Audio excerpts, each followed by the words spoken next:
주일 후에 한 3일을 지내시고 오늘도 하나님의 은혜를 사모하여서 우리 성전에 올라오신 사랑하는 성도님들을 주님의 이름으로 축복합니다. 오늘도 여러분들이 마음의 소원을 품고 간구하며 기도할 때 응답의 역사가 있기를 축원합니다. 들판이 가장 아름다운 계절은 가을인 것 같습니다.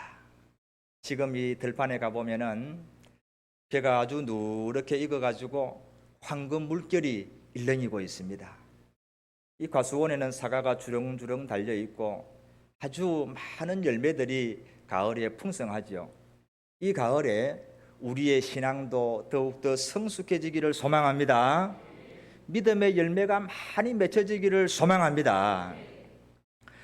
오늘 룻기 강의 세 번째 시간을 우리가 맞이했는데 지난 얘기를 한번 기억을 해보시면은 나오미와 룻이 10년 동안의 모압에서의 생활을 청산하고 베들레헴으로 돌아갑니다. 그 먼 길을 걸어서 이제 언덕을 넘으면은 베들레헴인데 그 언덕을 넘으면서 가만히 이렇게 보니까 베들레헴의 풍경이 쫙 보이는 겁니다. 나오미가 얼마나 마음이 감동이 되겠습니까? 10년 만에 돌아오는 이 고향입니다.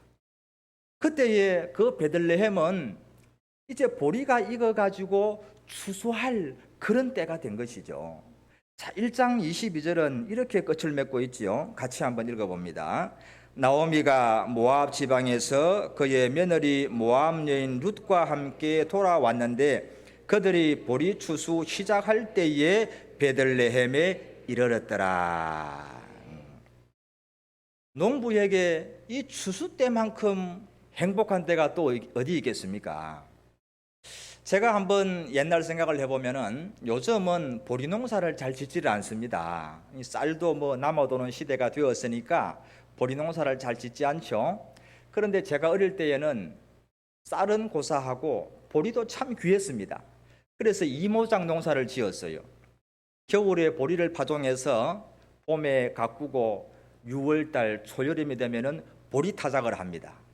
그리고 그 보리 타작한 그 논에다가 모내기를 해서 가을에 배를 수확하는 거죠. 이 농번기가 되면은 어린이의 고사리 손도 귀합니다. 부모님을 도와야 되죠. 여름에 보리 타작하는데 부모님을 따라서 논에 가서 저도 도왔습니다.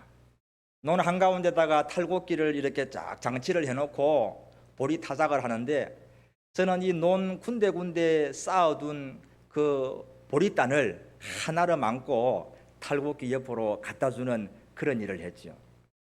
그런데 여러분 한번 생각을 해보십시오. 이 6월달 초여름에 얼마나 덥습니까? 땀이 그냥 피 오듯 하는 거죠. 그리고 이 보리 티끌이 얼마나 이게 여러분 사람을 괴롭게 하는지 모릅니다. 이게 옷 속으로 들어가면은 온 몸이 가려운 거예요. 하루 종일 큰 도움은 안 되겠지만은 부모님을 도와서 그렇게 타작을 하고 해가 뉘어뉘어 넘어가는 해질 무렵에 이제 타작을 끝내고 그 보리 가마니를 경운기에 실어가지고 집으로 가는 겁니다. 그때쯤 되면 저는 별로 기분이 안 좋아요. 너무 힘든 거예요. 땀 나지요, 몸은 가렵지요, 배는 고프지요. 저는 별로 좋은 기억이 아니에요. 그런데 그때 부모님의 얼굴을 한번 바라보니까 부모님의 얼굴은 짜증도 없고 배고픈 기색도 없고 흐뭇하고 흡족한 미소를 짓고 계시더라고요.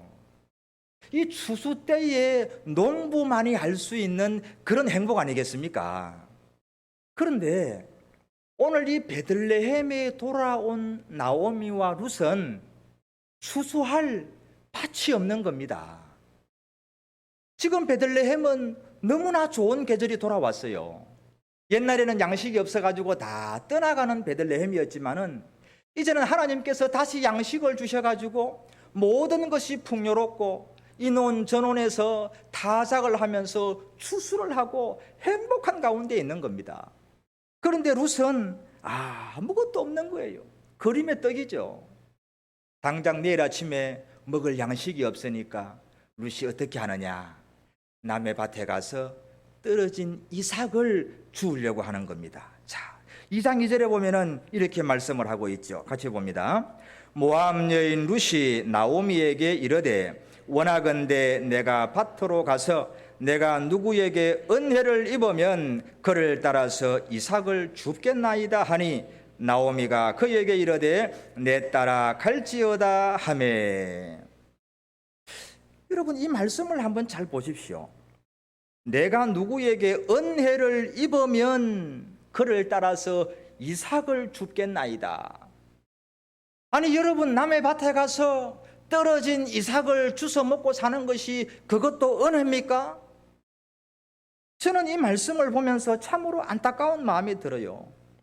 신앙을 찾아서 고국을 버리고 친족을 버리고 이 베들레헴으로 온 룻에게 왜 하나님은 좋은 집이나 논밭을 준비해 두지 않았습니까?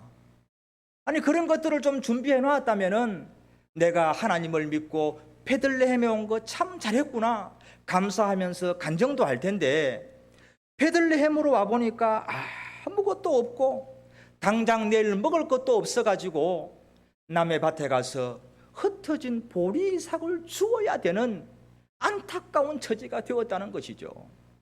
왜 하나님은 하나님을 바라보고 베들레헴에 온 룻에게 축복의 환경을 예비하지 않았는가, 그 말씀이에요. 여러분, 우리도 인생을 살다 보면 이런 항변을 하나님께 하고 싶을 때가 있지 않습니까? 내가 하나님 한 분을 섬기고 주일을 지켜서 예배를 드리고 수요 예배 나와서 기도하고 내 힘에 버겁도록 하나님을 섬기려고 발버둥 치는데 내 삶은 왜 조금도 개선되지 않는가? 왜 나의 삶에는 축복의 열매가 맺히지 않는가? 우리도 그렇게 주님 앞에 항변하고 싶을 때가 있다는 거예요.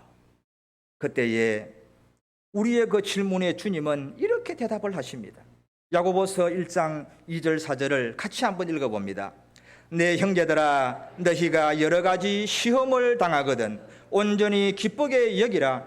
이는 너희 믿음의 시련이 인내를 만들어내는 줄 너희가 알미라. 인내를 온전히 이루라. 이는 너희로 온전하고 구비하여 조금도 부족함이 없게 하려 함이라. 아멘.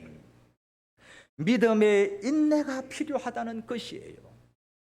베들레헴에 돌아왔다고 해서 하루아침에 기적이 일어나고 하루아침에 요행스러운 일들이 있을 것이라고 기대하지 말라는 것입니다. 이삭 죽기를 하면서 인내의 시간을 채우라는 것이에요. 여러분, 인내는 하나님이 즐겨 사용하시는 방법입니다. 저는 성경을 보면서 믿음의 시련을 거치지 않고 하나님의 축복을 받은 사람을 본 적이 없습니다. 우리가 흔히 말하는 복의 근원이라고 말하는 아브라함을 한번 보십시오. 아브라함이 하나님 앞에 부름받을 때 나이가 75세였습니다. 하나님이 그를 불러서 언약을 맺었지 않습니까? 내가 너를 복의 근원으로 삼고 너의 자손을 하늘의 별과 같이 바다의 모래같이 많게 하리라, 그렇게 말씀하셨어요. 그런데요, 하늘의 별은 고사하고 이삭 한 명의 자녀를 낳는데 25년 걸렸습니다. 75세에 부름받았어요. 그런데 이삭을 몇 세에 낳았습니까? 100세에 낳았잖아요. 아들 한 명 낳는데 25년의 세월을 견디고 인내했다는 것이죠. 꿈의 사람 요셉은 어떻습니까? 요셉은 17세의 소년 시절에 아주 영광스러운 꿈을 꾸었지 않습니까? 이 요셉의 이야기가 창세기 37장에서 41장 걸쳐서 나옵니다. 이 요셉은 17세의 꿈을 꾸고 나중에 국무총리가 됩니다. 41장에서. 자, 37장에서 41장까지 창세기 5장을 넘기면 요셉이 총리가 됩니다. 그런데 여러분, 그거 간단한 거 아닙니다. 37장에서 41장까지 5장 넘기는 그 세월이 얼마냐? 13년입니다. 13년. 17세의 소년 시절에 꿈을 꾸고 41장에서 총리가 되기까지 13년의 세월이 걸쳐가는 거예요. 수많은 고난을 당하고 수많은 시련을 당하고 그 고비를 넘긴 끝에 13년 만에 총리가 되더라는 것이죠. 여러분, 다윗을 잘 아시지 않습니까? 바로 이 베들레헴에서 훗날에 태어나게 되죠. 이 다윗은 베들레헴에서 양을 치고 있다가 어느 날 사무엘이 불러서 가보니 너는 앞으로 왕이 될 것이다, 그렇게 예언을 하면서 머리에 기름을 붓지 않겠습니까? 그리고 그 다음 날에 왕이 되었습니까? 아니에요. 왕은 고사하고 그 일이 빌미가 되어서 사울이 이 다윗을 죽이려고 쫓아오는 겁니다. 들로 산으로 광야로 13년을 도피를 생활합니다. 수많은 죽을 고비를 넘깁니다. 그리고 30세가 되어서 헤브론에서 유다 지파의 왕이 됩니다. 13년이 걸렸어요. 여러분, 우리가 인생을 살아가면서 하나님 앞에 기도할 때 기도의 시간이 길어지고 내가 참고 인내하는데 인내의 시간이 길어질 때에 하나님이 더 큰 은혜와 더 큰 축복을 예비하고 계심을 믿으시기 바랍니다. 하나님이 예비하고 계신 거예요. 하나님이 이 룻을 훈련시키는데 룻은 한마디도 불평하지 않고 묵묵히 인내하면서 이삭을 줍고 있는 겁니다. 여러분, 언제까지 그렇게 하겠습니까? 그 추수가 다 마치기까지 그렇게 하는 거예요. 자, 2장 23절은 이렇게 끝을 내고 있죠. 같이 한번 읽어봅니다. 이에 룻이 보아스의 소녀들에게 가까이 있어서 보리 추수와 밀 추수를 마치기까지 이삭을 주우며 그의 시어머니와 함께 거주하니라. 아멘. 보리 추수와 밀 추수를 다 마칠 때까지 룻의 삶은 조금도 변화가 없고 아무런 개선도 일어나지 않았다고 성경은 말씀하고 있습니다. 여러분, 기다림의 세월, 인내의 시간은 그 누구도 피해갈 수가 없는 것입니다. 내 생각과 다르고 내 기대와 다르다고 여러분 결코 믿음을 포기하지 마시기를 축원합니다. 기도를 중단하지 않기를 소망합니다. 룻과 같이 이삭 줍기를 하면서 나에게 주어진 시련과 그 인내의 시간을 묵묵히 견디어 내어야 되는 것입니다. 그런데 이 룻은 그 지독한 가난과 사람들의 경멸과 그 손가락질을 어떻게 그렇게 견디어낼 수 있었을까요?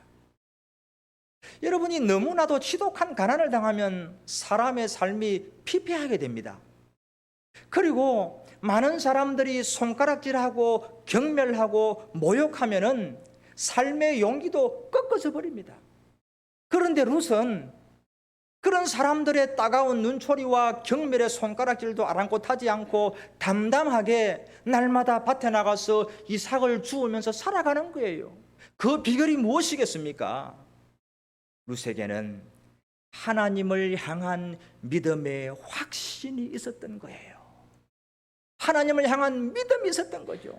그것이 어떤 믿음이겠습니까? 히브리서 11장 6절에서는 그 믿음을 이렇게 말씀하고 있습니다. 같이 한번 읽어봅니다. 믿음이 없이는 하나님을 기쁘시게 하지 못하나니 하나님께 나아가는 자는 반드시 그가 계신 것과 또한 그가 자기를 찾는 자들에게 상 주시는 이심을 믿어야 할지니라. 아멘. 하나님은 지금도 반드시 살아계심을 믿으시기 바랍니다. 여러분, 그런데요, 이 믿음은 저 어디엔가 막연하게 존재하시는 신으로서의 하나님을 믿는 게 아니에요. 바로 지금도 내 곁에서 내 삶 속에서 구체적으로 관계하시고 역사하시는 나의 하나님이 살아계심을 믿는다는 것입니다. 여러분, 이 믿음이 필요한 것이에요. 또한 자기를 찾는 자들에게, 하나님을 찾는 자녀들에게 반드시 상 주시는 분, 반드시 좋은 것을 주시는 하나님인 것을 믿으시기 바랍니다. 룻은 그 하나님을 믿었다는 거예요. 믿음으로 산다는 것이 결코 쉽지 않습니다, 여러분. 우리가 믿음을 지키며 살아가는 것이 힘들고 어려울지라도 결코 다시 모압으로 돌아가지 않기를 소망합니다. 룻과 같이 인내의 시간을 온전히 견디어서 하나님이 예비하신 놀라운 축복을 마침내 경험할 수 있기를 주님의 이름으로 축복합니다. 그런데 여기서 끝나면은 하나님의 역사가 아니죠. 하나님은 인내의 시간을 잘 견딘 룻의 삶 속에 구체적으로 개입을 하는 겁니다. 차원이 다른 하나님의 놀라운 계획이 룻의 삶에 펼쳐지는 거예요. 우리가 여기에서 한 가지 인정해야 될 중요한 전제가 있습니다. 하나님의 지혜는 완전하고 하나님의 계획은 완벽하다는 것입니다. 아멘입니까? 하나님의 생각과 하나님의 지혜는 우리의 생각보다 깊고 높다는 것을 인정하시기 바랍니다. 그걸 동의하신다면 이사야 55장 8절 9절 말씀을 같이 한번 읽어보겠습니다. 이는 내 생각이 너희의 생각과 다르며 내 길은 너희의 길과 다름이니라. 여호와의 말씀이니라. 이는 하늘이 땅보다 높음같이 내 길은 너희의 길보다 높으며 내 생각은 너희의 생각보다 높음이니라. 아멘. 여러분, 하나님을 내 수준으로 끌어내리지 마시기를 바랍니다. 내 생각대로 되지 않는다고, 내 기대대로 되지 않는다고 하나님이 못하시고 하나님이 안 계신 게 아니에요. 하나님은 우리의 생각보다, 나의 기대보다 더 위대하고 더 완벽한 계획을 하고 계신다는 것이죠. 우리는 기껏해야 하나님께서 룻에게 좋은 집을 좀 주셨으면, 논밭을 좀 예비해 주셨으면 그렇게 생각하지만은 하나님의 계획은 우리의 생각과 차원이 다릅니다. 하나님은 룻에게 집이나 논밭을 주는 그런 정도가 아니라 룻의 인생을 근본적으로 변화시키기로 계획을 하신 거예요. 하나님께서 룻을 위해서 하신 계획이 무엇이냐? 바로 만남의 복입니다. 만남의 복. 룻이 그날 이삭 줍기를 하려고 밭으로 나갔는데 그날 밭에서 일생일대에 한 사람을 만나게 됩니다. 자, 그 사람이 누굽니까? 2장 3절 말씀을 같이 한번 읽어봅니다. 룻이 가서 베는 자를 따라 밭에서 이삭을 줍는데 우연히 엘리멜렉의 친족 보아스에게 속한 밭에 이르렀더라. 아멘. 이삭 줍기를 하려고 들판으로 나갔는데 우연히 한 밭으로 들어갔는데 그 밭이 누구의 밭이에요? 보아스의 밭이에요. 보아스의 밭. 여러분, 이 보아스가 누굽니까? 이 베들레헴에서 유력자입니다. 유력자. 그 사회에서 아주 덕망이 있고 존경받고 권세가 있는 사람이었어요. 아주 대부호였어요. 이 보아스라는 이름이 성경에 이 한 사람밖에 없습니다. 딱 한 사람이에요. 보아스. 그런데 이 보아스라는 말이 나중에 또 한 군데 쓰이게 됩니다. 그게 어디냐 하면은 솔로몬 성전을 세우고 그 솔로몬 성전 앞에 이 주랑을 달아내어서 큰 두 기둥을 세우게 됩니다. 성전에. 그 두 기둥을 세워가지고 그 기둥 이름을 야긴과 보아스라 이렇게 정하게 됩니다. 보아스의 뜻이 뭐냐 하면은 그에게 능력이 있도다. 능력이 있도다.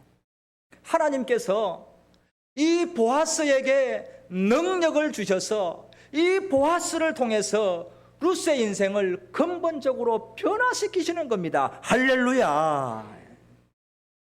여러분, 차원이 다른 하나님의 계획이 무엇입니까?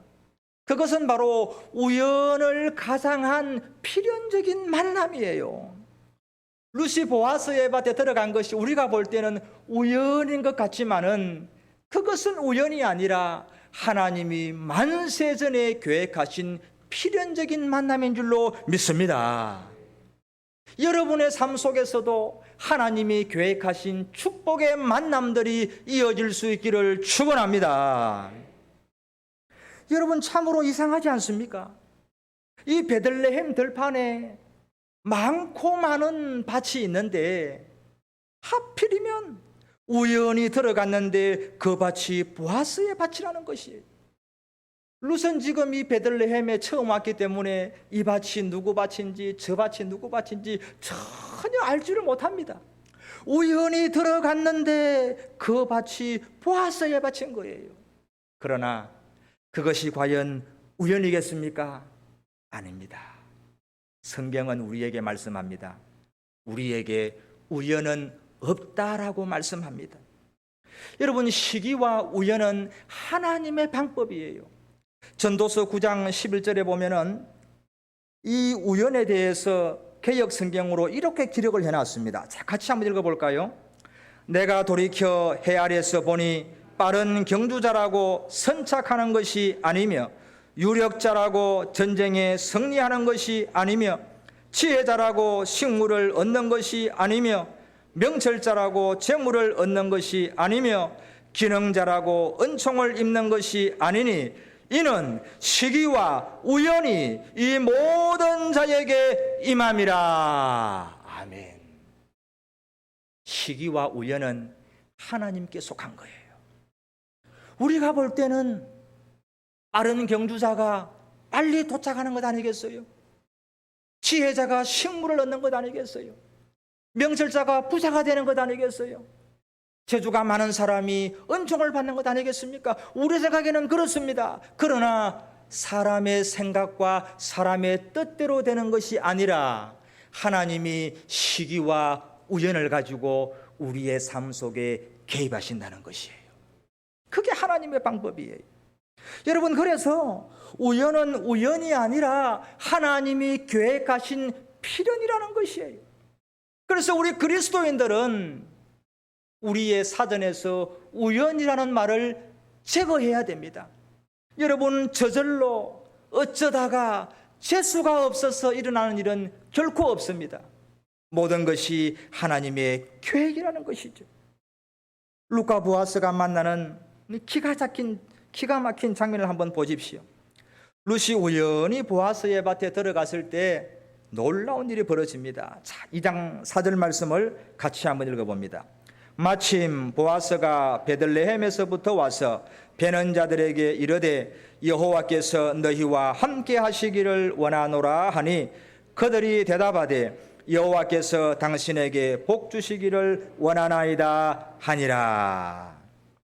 룻이 우연히 보아스의 밭에 들어가서 이삭을 줍는데 그때 마침 그때 보아스가 타작이 어찌 되는가 싶어서 추수 상황을 보려고 그 밭에 들어와서 룻을 만나게 되었다는 것이에요.